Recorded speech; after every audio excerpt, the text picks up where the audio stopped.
আল্লাহর নবী রাহমাতুল লিল আলামিন, আমার মায়ার নবী মাকামে মাহমুদের মধ্যে পড়ে থাকবেন।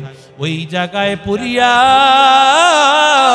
আমার মায়ার নবী সেজদায় পড়ে থাকবেন রে ভাই। সেজদায় পড়ে আমার মায়ার নবী কান্না করতে থাকবে। আল্লাহ তাআলা বারবার নবীকে বলবেন, ও নবী ইরফা রাসাক সাল তুতা ওয়াশফা তুশফা।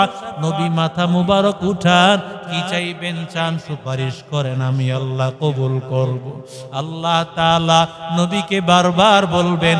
আল্লাহর নবী বলবেন, আল্লাহ আমি আল্লাহ খুশি হব না? তুমি বলেছো ওয়ালা সাউফা ইউতিকা রাব্বুকা ফাতারদা। আয় আল্লাহ তুমি আমাকে দিতেই থাকবা, আমি সন্তুষ্ট হওয়ার আগ পর্যন্ত। আয় আল্লাহ আমি ততক্ষণ খুশি হব না যতক্ষণ না আল্লাহ তুমি আমার একটা উম্মতকে জাহান্নামে রেখে দিবা। আরো জোরে বলেন। সাহাবীরা যখন আয়াত শুনলো সবাই আনন্দের আওয়াজ, কারণ আল্লাহ তাআলা একজন উম্মতকে জাহান্নামে রাখলে নবী আমার খুশি হবেন না। কারণ আল্লাহ তাআলা নবীরে কসম করে বলেছেন, কসম করে যদি মায়ে বলে, মেয়েকে বলেছে তোকে আমি আংটি কিনে দিব, মেয়ে বলতেছে মা তুমি না আল্লাহর কসম করে বলছো আমারে স্বর্ণের আংটি কিনে দিবা। আল্লাহ ডাক দিয়া কয়, ও মুহাম্মদ আমি আল্লাহ কসম করেছি আপনার একটা উম্মত জাহান্নামে থাকবে, আমি আল্লাহ তাআলা ততক্ষণ খুশি হব না আপনার সব উম্মত আমি জান্নাতে দেব। আল্লাহ সব উম্মতকে জান্নাতে পৌঁছে দিবেন রে ভাই। এরে আল্লাহর গোলাম, ওয়ালা সাউফা ইউতিকা রাব্বুকা ফাতারদা আলাম ইয়াজিদকা ইয়াতীমান ফাআওয়া। আল্লাহ ডাক দিয়া বলেন, নবী আপনি ছিলেন ইয়েতিম, আপনার বাবা ছিল না, জন্মের 6 বছরের মাথায় মা মারা গেল, এরপরে দাদা, এরপরে চাচা। আমি আল্লাহ তাআলা আপনাকে আশ্রয় দিয়েছি, আপনার সম্মান আমি আল্লাহ বাড়িয়ে দিয়েছি। ওয়ারাফা'না লাকা যিকরাক, ও পয়গম্বর আলাম ইয়াজিদকা ইয়াতীমান ফাআওয়া, আমি আল্লাহ আপনাকে নিরাপত্তা দিয়েছি। ওয়াওয়াজাদাকা দাল্লান ফাহাদা, ওগো পয়গম্বর আপনি তো নিরক্ষর ছিলেন, কিছুই জানতেন না, আমি আল্লাহ এত ইলম দিলাম, ইলমের কারণে আপনি বললেন উতিতু ইলমাল আউয়ালিন ওয়াল আখিরিন। আল্লাহ আমাকে পূর্বের যত ইলম, পরের যত ইলম, আমাকে আল্লাহ সব ইলম আমাকে আল্লাহ দিয়েছে। আল্লাহ তাআলা নবী নিরক্ষর ছিলেন ভাই। জিব্রাইল আলাইহিস সালামের মাধ্যমে আল্লাহর নবীকে দুনিয়ার সব ইলম আল্লাহ দিয়া দিলেন। ওয়াজাদাকা আইলান ফাআগনা, আল্লাহ বলেন নবী ও পয়গম্বর আপনাকে আল্লাহ তাআলা নিঃস্ব পেয়েছে, কোনো টাকা পয়সা ছিল না। আল্লাহ তাআলা খাদিজাতুল কুবরার ঘরে আসার পর আপনাকে আল্লাহ ধনী করে দিল, আপনার টাকা পয়সার অভাব আল্লাহ দূর করে দিল। ফাআম্মাল ইয়াতীমা ফালা তাকহার, ও নবী আপনি ছিলেন ইয়েতীম, আপনি এতিমকে ধমক দিবেন না। ও নবী এতিমকে ভালোবাসেন নবী, যারা এতিমকে ভালোবাসে, এতিমের জিম্মাদারি নিয়েছে, তারা যেন আমার নবীর জিম্মাদারি নিয়েছে। যারা মাদ্রাসায় এতিমদেরকে পড়ায়, তারা যেন আমার নবীর দায়িত্ব পালন করতেছে। এরে আল্লাহর গোলাম, আল্লাহর নবী আপনি এতিম ছিলেন, আল্লাহ তাআলা আপনাকে তো এতিম অবস্থায় তাড়ায় দেন নাই।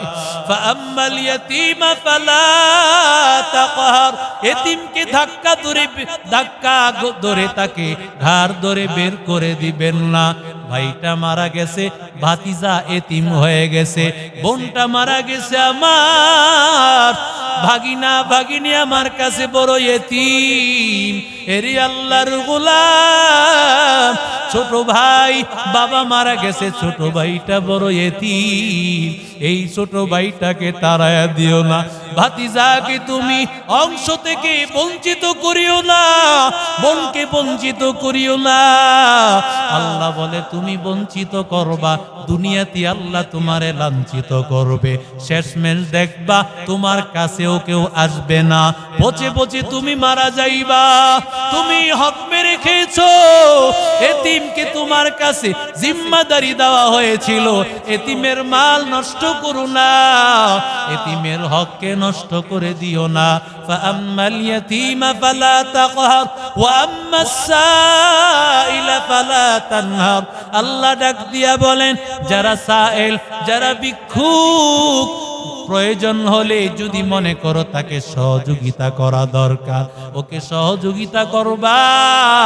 ওয়া আম্মাস সাইলা ফালা তানহার, ওকে তুমি ধমক দিও না, ওকে বিভিন্ন কথা বলে কষ্ট দিও না। পারলে তুমি 2টা টাকা দান করবা, আর না হয় বলিও না কেন ভিক্ষা করতে নামছো, কাজ করতে পারো না।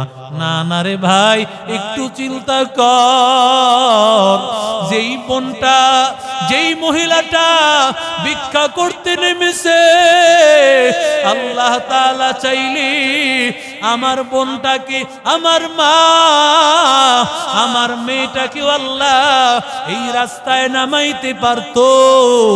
আল্লাহ তাআলা আমার বোন কেমন লাঞ্ছিত করেন লাই, আমার বিবিরে, আমার মাকে এমন লাঞ্ছিত করেন লাই। এই কথা ভাবিয়া পারলে 2টা পয়সা দিবা, না হয় কোনো কথা বলবা না, কষ্ট দিবা না। ওয়া আম্মাস সাইলা ফালা তানহার ওয়া আম্মা বিনি'মাতি রাব্বিকা ফাহাদ্দিস। ও পয়গম্বর, আমি আল্লাহ তাআলা আপনাকে যত নিয়ামত দিয়েছি, সব নিয়ামত পাইয়া এই নিয়ামতগুলো আপনি মানুষের কাছে বর্ণনা করেন, মানুষের কাছে বয়ান করেন পয়গম্বর। এই বয়ানগুলো আপনি মানুষের কাছে জানায় দেন গো নবী। এরে নবীর আশিক উম্মতের দল, এরে আল্লাহর গোলাম, ওই নবী রহমাতুল লিল আলামিনের আদর্শ ভুলিয়া যায় না রে ভাই। ওই নবীর পথে চলার চেষ্টা করো, ওই নবীর আদর্শ মানিয়া চলার চেষ্টা করো। এমন শানওয়ালা নবী পাওয়ার পর নিজের জীবনটাকে অন্য কোন নেতার পিছনে, অন্য কোন নেতৃত্বের পিছনে নিজের জীবনটাকে নষ্ট করিও না। একমাত্র মুহাম্মদুর রাসূলুল্লাহ সাল্লাল্লাহু আলাইহি ওয়াসাল্লামের আদর্শ অনুযায়ী চলো, আমার নবীর পথে চলো। নবীর পথে যদি চলতে পারো ভাই, চোখটা বন্ধ করতে দেরি, বান্দা সাথে সাথে জান্নাতে যেতে দেরি না। আল্লাহ আমাদের সব ভাইকে কবুল করেন, আল্লাহ আমাদেরকে